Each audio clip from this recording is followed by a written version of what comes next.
Because John the Baptist was the only thing that was standing in the way of Jesus. The Holy Ghost said Jesus knew that once John the Baptist was removed out of the way, he had no choice but to face the inevitable that you are next.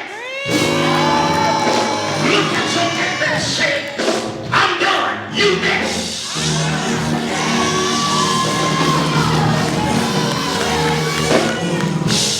So he knew that he was next in line to die and be crucified. So he decides to go on the run. Look at your neighbor and say, you're next.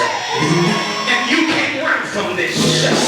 You can't run to another church. You can't run to another doctrine. You can't run to another calling. You can't run to another job. And you definitely can't run to another marriage. You are next. Because God is about to move me out the line. Now what are you going to do?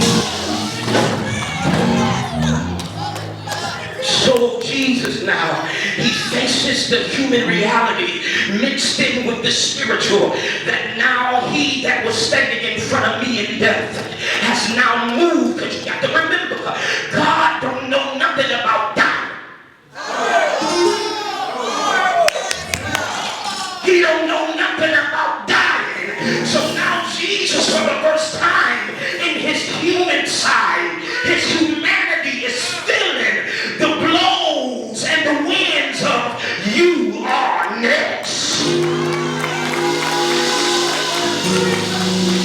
This thing's about to get a little sticky. We ain't gonna finish this. The revelation is that Jesus couldn't die until John died. So as long as John was alive, Jesus had someone standing between him and death. Aren't you glad that there's somebody named Jesus standing between you and crack? You just didn't go back to him because you got stronger. There's another one that's standing in the way of you and Elizabeth. You just didn't go back to her because you got stronger. There's another one standing in the way of Becca. You just didn't go back to alcohol because Jesus is standing in the way now. I'm in the way now. I'm standing between you and crack. I'm standing between you and porn. I'm standing between you and weed. I'm standing between you and your lies. I'm standing between you and your selfishness. I'm standing between you and your animosity. I'm standing between you and your depression. I'm standing between you and suicide. That's why you haven't went back to it. Because there's a greater one standing in the midst. If I was you, I'd sit on my feet and say, God, I thought I was weak. That kept me for 40 years. But it was really you standing in this house.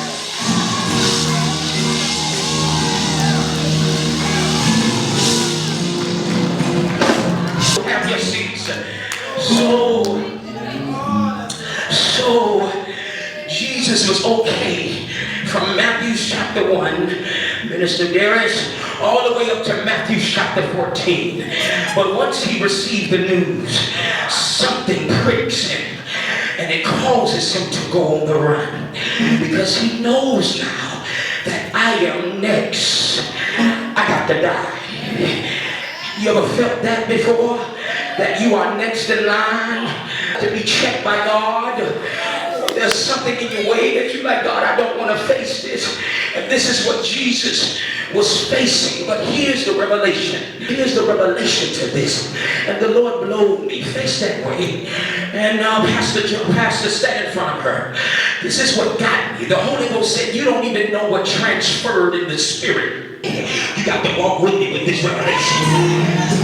Because some of y'all trying to beat me there. Don't beat me there. So the Holy Ghost said, Bruce, you don't even know what happened. Face up, Jordan. You don't even know what happened in the transition of the spirit world. I said, God, what happened? He said, Bruce, if you was Jesus And John the Baptist was before you. He had to face death.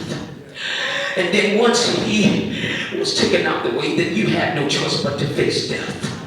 So Jesus knew that it's my time and my season, but here's what I did for you. Because Jesus didn't have nobody to resurrect for him. So he said, this is what I did for you. He said, so once Jesus died, you was next in line, Sharika, to face death. Once Jesus died, you was in line to face death next. He said, but I did something special for you. What I told Jesus, after 3 days, I want you to resurrect right before she died. So that she never have to take death like how you did. This is what Apostle Paul said. In him I live, and I have my book, and I have my man. So when death came to say you're next, Jesus resurrected and said, here I go again.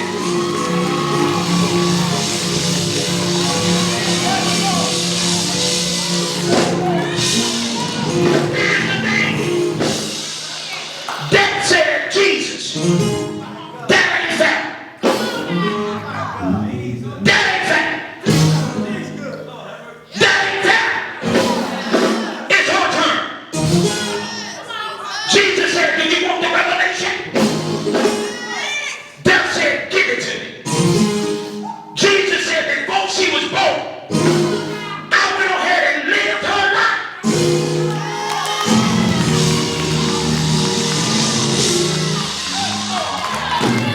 I lived her life.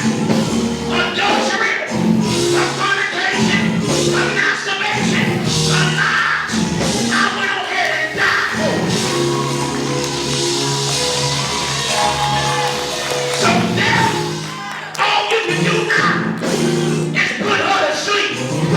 That's why the Bible said in Revelation, Christians don't die.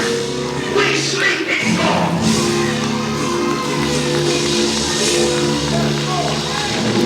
Everybody should have been standing on your feet. Because there's a God that died for you. So now, way before you was born, he died for every sin you ever did.